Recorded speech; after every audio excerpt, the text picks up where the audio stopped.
So hello everyone. नमस्कार दोस्तों, स्वागत है सभी का एक बार फिर से डेली करंट अफेयर्स की क्लास में। और आज है साथियों आपकी 16 अप्रैल। और आज हम 16 अप्रैल से बनने वाले जितने भी मोस्ट इंपोर्टेंट करंट अफेयर्स के क्वेश्चन हैं, इन सभी क्वेश्चनों को एक्स्ट्रा फैक्टर से और डिटेल के साथ डिस्कस करेंगे। तो आप सभी साथी शुरू से लेकर आखिरी तक क्लास में बने रहिएगा। और एक बात और दोस्तों, कल मैंने एक कम्युनिटी पोस्ट की थी और उसमें मैंने टाइमिंग चेंज करने के लिए आप लोगों से बात की थी। तो उसमें से मेरे कुछ भाई बहनों का कहना है कि सर क्लास की जो टाइमिंग है ये आप चेंज मत कीजिए, क्योंकि 10:30 बजे जो है उनकी मैथ की क्लास आती है। तो इसके बाद साथियों मैंने एक और कम्युनिटी पोस्ट की है आज। तो आप लोग उस कम्युनिटी पोस्ट में पोल कर कर बताइएगा कि आपके लिए कौन सी जो टाइमिंग है ये सूटेबल रहने वाली है। और इसमें ना आपको 3 टाइमिंग दी है, तो तीनों में से जिस पर भी ज्यादा वोटिंग आएगी हम उसी टाइमिंग के अंदर ये करंट अफेयर्स की क्लास आपको प्रोवाइड कराएंगे। तो आप लोग पोल करके बताइएगा। अब चलिए बिना किसी देरी के हम लोग क्लास को शुरू करते हैं। लेकिन उससे पहले मात्र 2 मिनट के अंदर हम लोग 15 अप्रैल के करंट अफेयर्स को क्विकली रिवीजन कर लेते हैं। उसके बाद हम लोग आज के क्वेश्चनों को डिस्कस करेंगे। तो जैसा कि साथियों हम लोगों ने लास्ट क्लास के अंदर पढ़ा था, अभी जो अंतरराष्ट्रीय मुद्रा कोष है यानी कि इंटरनेशनल मॉनेटरी फंड, इसका फिर से प्रबंध जो निदेशक है ये किससे चुना गया है? तो ये चुना गया भी क्रिस्टलिना जॉर्जीवा को। और इनको साथ ही दूसरे कार्यकाल के लिए चुना गया है 5 वर्षों के लिए। पहली बार इनको 2019 के अंदर चुना गया था। और ये किस देश के हैं? तो बुल्गारिया की अर्थशास्त्री। किस राज्य में भी अप्रैल 2024 में स्ट्रॉबेरी महोत्सव ये मनाया गया है? तो मेघालय के अंदर।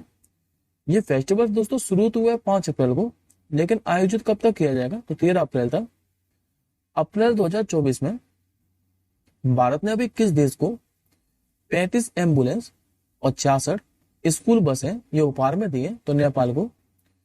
13 अप्रैल 2024 को जो जलियांवाला बाग हत्याकांड है इसकी कौन सी भी बरसी मनाई गई है? तो 105वीं। और ये जलियांवाला जो बाग हत्याकांड है ये हुआ कब था? तो 13 अप्रैल 1919 को। 14 अप्रैल 2024 को डॉक्टर भीमराव अंबेडकर साहब जी की इस बार कौन सी भी जयंती मनाई गई है? तो 134वीं। इसके बाद हम लोगों ने एक अवार्ड पढ़ा था कि भी John Dirks Canada Gairdner global health award 2024 से किससे सम्मानित किया गया था? तो डॉक्टर गगनदीप कांग को। और ये अवार्ड पाने वाली ये पहली भारतीय महिला बनी थी। हाल ही में जो राष्ट्रीय न्यायिक अकादमी है जो कि भोपाल के अंदर स्थित है, इसके नए प्रमुख कौन बने थे? तो अनिरुद्ध बोस। क्रिकेट की सीनियर महिला inter zonal multi day trophy 2023-24 ये किस टीम ने जीती है? तो पूर्वी क्षेत्र ने। और हराया किसे था? तो दक्षिणी क्षेत्र को। अंतरराष्ट्रीय T20 में अभी एक ओवर में 6 सिक्स लगाने वाले दुनिया के जो तीसरे खिलाड़ी हैं ये कौन बने थे? तो दीपेंद्र सिंह एरी। और इनका संबंध किस देश से है? तो नेपाल से। और लास्ट क्वेश्चन हमने पढ़ा था कि जो सेंट्रल ब्यूरो ऑफ इन्वेस्टिगेशन है यानी कि CBI, इसके संयुक्त निदेशक के रूप में किसे नियुक्त किया है? नाम इनका अनुराग कुमार। अब आज के पहले क्वेश्चन की ओर बढ़ते हैं। आज का साथियों आप लोगों से पहला क्वेश्चन पूछ रहा है कि अभी न्यूज वीक के पेपर पेज पर छपने वाले दूसरे जो भारतीय प्रधानमंत्री हैं ये कौन बने हैं? तो वैसे तो साथियों इस क्वेश्चन का जो आंसर है ये आप लोग आराम से कर सकते हो। यदि आप लोग कंफ्यूज हो गए तो दो ही नामों के अंदर होने वाले हो, एक तो डॉक्टर मनमोहन सिंह के नाम पर, और दूसरे जो आप लोग इसमें कंफ्यूज हो गए ये हो गए नरेंद्र मोदी जी के नाम पर। तो याद रखिएगा इस प्रश्न का जो आंसर होगा ये आपको माननीय प्रधानमंत्री मोदी जी पर। तो करेक्ट आंसर होगा आपको ऑप्शन नंबर सी। दरअसल जो नरेंद्र मोदी जी हैं ये अब दूसरे भारतीय प्रधानमंत्री हैं जिन्हें अभी न्यूज वीक ने अपने कवर पेज पर जगह दी है। अच्छा, ये न्यूज वीक है क्या? तो ये अमेरिका की एक मशहूर वीकली मैगजीन है। अच्छा साथी, जो मोदी जी हैं ये दूसरे प्रधानमंत्री बने हैं। यदि आप लोगों से पूछे कि पहली कौन थी, तो भारत की पहली महिला प्रधानमंत्री इंदिरा गांधी ये पहली प्रधानमंत्री थी जिन्हें न्यूज वीक ने अपने कवर पेज पर जगह दी थी। और इसके बाद साथियों इस इंटरव्यू में PM मोदी जी ने चीन और पाकिस्तान पर खुलकर बात की है, साथ ही भारत के भविष्य के रोड मैप पर बात की है। और कहा है कि भारत के लिए जो चीन है इसके साथ रिश्ते काफी ज्यादा अहम है। आज का आप दूसरा क्वेश्चन देखिए। निम्नलिखित में से भी किस देश ने ईरान के खिलाफ ऑपरेशन शेडर शुरू किया है? तो ऐसा करने वाला साथ जो देश बना है ये बना भी ब्रिटेन। करेक्ट आंसर हो जाएगा आपको ऑप्शन नंबर डी। दरअसल जो ऑपरेशन शेडर है इसके तहत भी ब्रिटेन ने क्या है कि रॉयल एयरफोर्स के लड़ाकू विमान तैनात किए हैं। और ऑपरेशन शेडर इसने शुरू क्यों किया है? तो ब्रिटेन ने ईरान के जो इजराइल है इस पर किए जा रहे हमलों के खिलाफ ये बड़ा कदम उठाया है। अब बात करते हैं पहले हम लोग साथ इजराइल के बारे में। तो इजराइल के बारे में आपको कई बार पढ़ा चुका हूँ कि राजधानी यरूशलेम मुद्रा चलती है। इजरायली न्यूज शकील प्रधानमंत्री कौन है? तो बेंजामिन नेतन्याहू और राष्ट्रपति ईसा हर्जो। अब ये ऑपरेशन से रिलेटेड क्वेश्चन है तो एक बार आप लोग एडिशनल इन्फॉर्मेशन में देखें। हालांकि ये सारे के सारे ऑपरेशन मैं आपको कई बार रिवीजन करा चुका हूँ। जैसे कि ऑपरेशन देवी शक्ति ये शुरू किया गया था अफगानिस्तान में फंसे भारतीयों को बाहर निकालने के लिए। ऑपरेशन गंगा शुरू किया गया था यूक्रेन के अंदर। ऑपरेशन इंद्रावती हम लोगों ने चलाया था हेती में फंसे भारतीयों को निकालने के लिए। ऑपरेशन मेघदूत चलाया गया था ये सियाचिन के अंदर। ऑपरेशन संकल्प ये भारतीय नौसेना के द्वारा हिंद महासागर के अंदर चलाया गया है। नेक्स्ट क्वेश्चन देखिए, हाल ही में किले कोर्ट पर खेले जाने वाले अभी मोर्ले कार्लो मास्टर के पुरुष एकल का जो खिताब है ये किसने जीता है? करेक्ट आंसर हो जाएगा आपको option number A Stefanos Tsitsipas के द्वारा। दरअसल साथ जो स्टेफानोस सित्सिपास है इनका संबंध ग्रीस से है और इन्होंने भी रविवार को 4 साल में तीसरी बार ये किले कोर्ट मॉन्टे कार्लो मास्टर का खिताब जीता है। और इसी के साथ इन्होंने अपना ये पहला खिताब जीता है 2024 का, लेकिन 2 साल में ये सबसे बड़ा टूर्नामेंट जीते इनकी। और यदि आप लोगों को से पूछे कि इन्होंने हराया किसको है तो कैस्पर रूड को।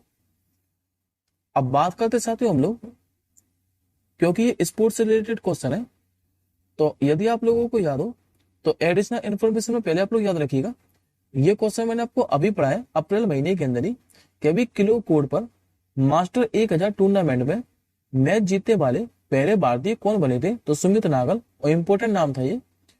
अब बात करते हैं हम लोग मियामी ओपन के बारे में। तो मियामी ओपन के बारे में भी मैं आपको कई बार पढ़ा चुका हूं कि इसमें जो महिला एकल का खिताब जीता था ये जीता था डैनियल कॉलेज ने। पुरुष एकल का इसमें खिताब जीता था इटली के जेनिक सीनर ने। जबकि मियामी ओपन 2024 में मेंस डबल का खिताब किसने जीता था? तो भारत की रोहन बोपन्ना और ऑस्ट्रेलिया के मैथ्यू एबडन की जोड़ी ने। और इसी के साथ साथ रिलेट कर ऑस्ट्रेलियन ओपन के बारे में भी याद रखिएगा। ऑस्ट्रेलियन ओपन में आपको कुछ चेंज नहीं करना है, खाली इसमें महिला सिंगल का जो नाम है ये आप लोगों को चेंज करना है। खाली इसमें याद रखिएगा कि ऑस्ट्रेलियन ओपन 2024 में महिला सिंगल का जो खिताब है ये बेलारूस की आर्याना सवालेंका ने जीता है। बाकी जो नाम है ये सेम ही है। जैसे कि ऑस्ट्रेलियन ओपन 2024 में पुरुष सिंगल का जो खिताब है ये भी इटली के जेनिक सीनर ने जीता है। और इसमें पुरुष युगल का जो खिताब है ऑस्ट्रेलियन ओपन में ये भी भारत की रोहन बोपन्ना और ऑस्ट्रेलिया के मैथ्यू एबडन की जोड़ी ने जीता है। खाली आप लोग महिला एकल का नाम याद रखिएगा। अगला क्वेश्चन देखिए, हाल ही में बीएसी यानी कि बैडमिंटन एशिया चैंपियनशिप 2024 का पुरुष एकल का जो खिताब है ये किसने जीता है? नाम इनके साथ ही जोनाथन क्रिस्टी। करेक्ट आंसर होगा आपको ऑप्शन नंबर सी। ये साथी जो जोनाथन क्रिस्टी हैं ये इंडोनेशिया के हैं और इन्होंने भी बैडमिंटन एशिया चैंपियनशिप 2024 में पुरुष एकल का खिताब जीता है। अच्छा, इन्होंने हराया किसको है? तो चीन के ली सिंग फेंग को। ये तो होगी दोस्तों पुरुष एकल की बात। और इसी में अगर आप लोगों से पूछे कि महिला सिंगल का खिताब किसने जीता है तो चीन की बांग जी यी ने महिला सिंगल में फाइनल में हराया किसको है? तो चेन यू फी को। अगला क्वेश्चन देखिए, अभी विश्व व्यापार संगठन के द्वारा यानी कि जो वर्ल्ड ट्रेड ऑर्गेनाइजेशन है इसके द्वारा साथियों एक रैंकिंग जारी की गई है और रैंकिंग का नाम है डिजिटल सेवा निर्यात रैंकिंग 2024। इसमें भारत की जो स्थिति है ये क्या रही है? तो इसमें साथियों भारत जो रहा है ये 4थे स्थान पर रहा है डिजिटल सेवा निर्यात रैंकिंग के अंदर। तो आंसर हो जाएगा आपको ऑप्शन नंबर डी। और भारत ने डिजिटल रूप से वितरित सेवाओं के निर्यात में 17% की जो है ये छलांग लगाई है। और भारत ने साथ ही चाइना और जर्मनी को पीछे छोड़कर ये चौथा स्थान प्राप्त किया है। रिपोर्ट का नाम है global trade outlook and statistics report, जारी करता है वर्ल्ड ट्रेड ऑर्गेनाइजेशन। तो पहले हम लोग बात कर लेते हैं वर्ल्ड ट्रेड ऑर्गेनाइजेशन के बारे में, उसके बाद मैं आपको सारी की सारी रैंकिंग रिवीजन कराने वाला हूँ 2024 में जारी की गई। जैसे कि वर्ल्ड ट्रेड जो ऑर्गेनाइजेशन है इसकी स्थापना 1995 के अंदर हुई थी और किस संधि की सिफारिश पर, तो कराकेस संधि की सिफारिश पर, मुख्यालय इसका जिनेवा के स्विट्जरलैंड में, अध्यक्ष नागोजी ओकोंजा-इवेला। हालांकि मैंने कल भी रिवीजन कराए थे। और इसमें सदस्य देशों की संख्या कितनी है, तो 164 और लास्ट इसमें अफगानिस्तान। अब हम लोग बात करते हैं अन्य रैंकिंग के बारे में। ये सारी की सारी जो रैंकिंग है मैं आपको लगातार रिवीजन कराते हुए चल रहा हूँ और ना जाने मैंने कितनी बार आपको ये रैंकिंग रिवीजन करा चुका हूँ। जैसे कि भी United Nation Development Programme UNDP, इसके द्वारा 2 रैंकिंग जारी की गई थी, एक तो ह्यूमन डेवलपमेंट इंडेक्स और दूसरी जारी की गई थी जेंडर इनइक्वालिटी इंडेक्स, यानी कि लैंगिक असमानता सूचकांक, जिसमें से मानव विकास जो सूचकांक है इसने भारत में 1 रैंक सुधार किया था और 134वें स्थान पर पहुंच गया था। जबकि जेंडर जो इनइक्वालिटी इंडेक्स है इसमें भारत के 22 स्थानों में सुधार देखने को मिला था और भारत आ गया था इसमें 108वें स्थान पर। इसके बाद हम लोगों ने तीसरी रैंकिंग पढ़ी थी वैश्विक बौद्धिक संपदा सूचकांक, इसमें भारत रहा था 42वें स्थान पर। साइबर क्राइम रिपोर्ट 2024 में भारत था 80वें स्थान पर। हेनरी पासपोर्ट इंडेक्स में भारत रहा था 85वें स्थान पर। DHL कनेक्टेडनेस इंडेक्स जारी की गई थी, इसमें भारत की जो स्थिति है ये 62 रही थी। वर्ल्ड हैप्पीनेस इंडेक्स में भारत लगातार दूसरे साल 126वें स्थान पर रहा था और लगातार 7वीं साल जो फिनलैंड देश है ये इसने शीर्ष स्थान हासिल किया था वर्ल्ड हैप्पीनेस इंडेक्स के अंदर। बिजनेस एनवायरमेंट रैंकिंग 2024 में भारत की रैंकिंग क्या रही थी, तो 51वीं। और पहले स्थान पर कौन सा देश था, तो Singapore. World cyber crime index 2024, इसमें भारत की रैंकिंग क्या रही थी, तो 10। अगला क्वेश्चन देखिए, अभी 15 अप्रैल 2024 को किस राज्य की नीसी जनजाति ने अपना लोंगटे त्योहार मना रही है, तो ये मना रही साथियों अरुणाचल प्रदेश के अंदर नीसी जनजाति। आंसर हो जाएगा आपको ऑप्शन नंबर ए। दरअसल जो लोंगटे त्योहार है ये अरुणाचल प्रदेश में नीसी जनजातियों के द्वारा मनाए जाने वाला एक अनोखा आदिवासी त्योहार है। और इस त्योहार की जो खास बात है, ये एक मात्र ऐसा त्योहार है अरुणाचल प्रदेश के अंदर जिसके आयोजन के दौरान या फिर उसके बाद भी जानवरों की हत्या पर रोक लगाई जाती है, यानी कि इस त्योहार के अंदर जानवरों की हत्या नहीं की जाती है। अब ये फेस्टिवल से संबंधित क्वेश्चन है, तो पहले हम लोग अरुणाचल प्रदेश के बारे में सारे इंपॉर्टेंट पॉइंट को डिस्कस कर लेते हैं, उसके बाद हम लोग सारे के सारे फेस्टिवल को रिवीजन करने वाले हैं। हालांकि आप लोगों को पता होगा मैंने आपको कल भी कराए थे सारी फेस्टिवल रिवीजन। जैसे कि साथियों अभी अरुणाचल प्रदेश जो है ये पहले केंद्र शासित प्रदेश था, लेकिन इसे राज्य का दर्जा कब दिया गया था, तो 20 फरवरी 1987 को। मुख्यमंत्री पेमा खांडू, राज्यपाल कौन है, तो केवल त्रिविक्रम पटनायक जो कि नए बने थे। राजधानी ईटानगर।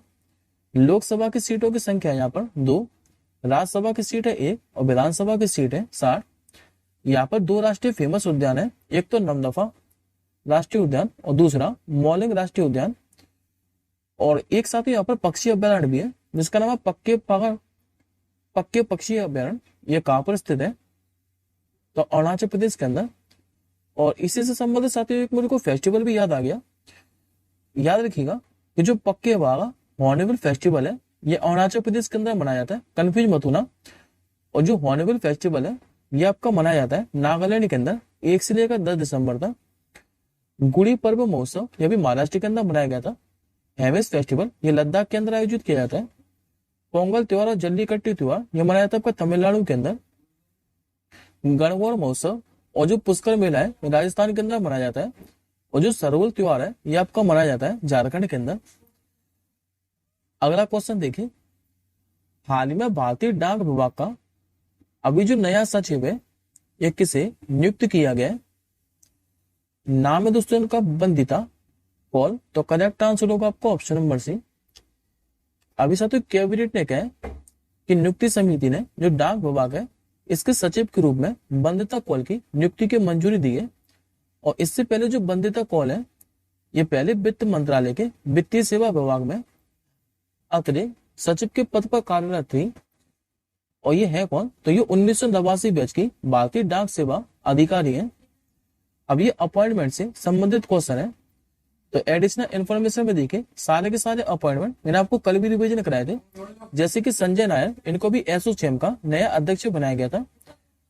प्रेस इंफॉर्मेशन ब्यूरो, इसके भी नए प्रधान महानिदेशक कौन बनी थी? तो शेफाली शरण। राकेश मोहन को भी वर्ल्ड बैंक आर्थिक सलाहकार पैनल में नियुक्त किया गया। कमल किशोर को भी यूएन के आपदा जोखिम न्यूनीकरण के विशेष प्रतिनिधि बनाया गया है। अभी फिक्की जो महिला संगठन है, यानी कि फिक्की लेडी ऑर्गेनाइजेशन, इसकी 41वीं अध्यक्ष कौन बनी थी? तो जयश्री दास वर्मा। और जो अनिरुद्ध बोस है, इनको भी राष्ट्रीय न्याय अकादमी के नए प्रमुख बनाया गया, जो कि भोपाल के अंदर स्थित है। नेक्स्ट क्वेश्चन देखिए, विश्व जो चंगास रोग दिवस है, ये कब मनाया जाता है? तो हर साल साथ ही जो वर्ल्ड चंगास डिसीज डे है, ये आपका हर साल मनाया जाता है 14 अप्रैल को। आंसर हो जाएगा आपको ऑप्शन नंबर बी। दरअसल प्रतिवर्ष 14 अप्रैल को जो वर्ल्ड हेल्थ ऑर्गेनाइजेशन है, यानी कि WHO, इसी के द्वारा विश्व चंगास रोग दिवस मनाया जाता है। और इस दिवस का उद्देश्य क्या है? तो चंगास रोग के बारे में सार्वजनिक जागरूकता फैलाना। पहली बार ये जो दिवस है, ये 14 अप्रैल 2020 को मनाया गया था। और तभी से हर साल ये 14 अप्रैल को ही मनाया जाता है। हर साल किसी न किसी थीम के साथ मनाया जाता है। 2024 के लिए इसका विषय क्या रहने वाला है? तो चंगास रोग से निपटना, जल्दी पता लगाएं और जीवन की देखभाल करें। ये 2024 के लिए वर्ल्ड चंगास डिसीज डे की थीम रहने वाली है। अब बात करते हैं हम लोग वर्ल्ड हेल्थ ऑर्गेनाइजेशन के बारे में। तो इसकी स्थापना हुई थी 7 अप्रैल 1948 को। मुख्यालय इसका भी जिनेवा के स्विट्जरलैंड के अंदर है। और वर्तमान में इसकी महानिदेशक कौन है? तो डॉक्टर टेड्रोस अदानोम घेब्रेयेसस, ये वर्तमान में वर्ल्ड हेल्थ ऑर्गेनाइजेशन के महानिदेशक हैं। नेक्स्ट क्वेश्चन देखिए, हाल ही में अप्रैल 2024 में अभी man portable anti tank guided missile, इस हथियार प्रणाली का जो परीक्षण है, ये किसने किया है? तो ये किया सती इंडियन आर्मी और DRDO ने मिलकर। तो आंसर हो जाएगा आपको ऑप्शन नंबर डी, बोथ 1 और 2। दरअसल भारतीय सेना ने सती स्वदेशी मैन जो portable anti tank guided missile है, इसका जो सफल परीक्षण है, ये राजस्थान का जो पोखरण फील्ड फायरिंग रेंज है, यहीं से किया है। और यदि आप लोगों से पूछे किसको विकसित किसने किया है, तो DRDO के द्वारा। बात करते हैं DRDO की, तो स्थापना हुई थी 1958 को। मुख्यालय इसका नई दिल्ली के अंदर। और अध्यक्ष कौन है? तो समीर बी कामत। वही साथ ही portable anti tank guided missile है, यानी कि इसे आराम से कंधे पर रखकर इससे मिसाइल लॉन्च की जा सकती है। नेक्स्ट क्वेश्चन देखिए, हाल ही में हार्वर्ड यूनिवर्सिटी के द्वारा अभी किसे south Asian person of the year ये नामित किया गया है? नाम है दोस्तों इनका अवंतिका बंदनपू। तो करेक्ट आंसर हो जाएगा आपको ऑप्शन नंबर डी। ये साथ ही अवंतिका बंदनपू है, इनको भी हार्वर्ड यूनिवर्सिटी के द्वारा south Asian person of the year ये नामित किया है। और ये है कौन? तो ये भारतीय अमेरिकी अभिनेता और मिनी गर्ल्स स्टार है। ये सम्मान इनको मिला क्यों है? तो अंतरराष्ट्रीय और भारतीय मनोरंजन जगत में उनके प्रभाव के लिए। ये साथ ही अवार्ड से रिलेटेड क्वेश्चन है, तो सारे के सारे अवार्ड लिखे हुए हैं। आज आप लोग खुद से रिवीजन कीजिएगा। मैं आपको कई बार इन अवार्ड के बारे में रिवीजन करा चुका हूं। और कल अगर आप लोगों ने करंट अफेयर्स की क्लास देखी है, तो कल भी मैंने आपको सारे के सारे अवार्ड ये रिवीजन कराए थे। आज का आपका आखिरी क्वेश्चन है कि हाल ही में किस देश के प्रधानमंत्री, जिनका नाम है ली सिन लूंग, इन्होंने अपने प्रधानमंत्री पद छोड़ने की ये घोषणा की है? तो ये साथ सिंगापुर के प्रधानमंत्री हैं, नाम इनका ली सिन लूंग। और इन्होंने क्या है कि अभी सिंगापुर के प्रधानमंत्री का पद छोड़ने की घोषणा कर दी है। बात करते सिंगापुर के बारे में, तो राजधानी इसकी सिंगापुर सिटी। मुद्रा क्या चलती है? तो सिंगापुरी डॉलर। अच्छा साथी, एक क्वेश्चन बताइएगा कमेंट बॉक्स के अंदर कि सिंगापुर जो है ये क्या आसियान का सदस्य देश है? इस क्वेश्चन का आंसर आप लोग कमेंट बॉक्स के अंदर कीजिएगा। और आज का आपको जो क्वेश्चन ऑफ द डे है दूसरा, यह कि हाल ही में जो जूडिथ सुमीरबाई तुलुपा ये किस देश की पहली महिला प्रधानमंत्री बनी है? इस क्वेश्चन का आंसर आप लोग कमेंट बॉक्स के अंदर कीजिएगा। हम जल्दी मिलेंगे अगली क्लास के साथ ही। तब तक के लिए जय हिंद, वंदे मातरम।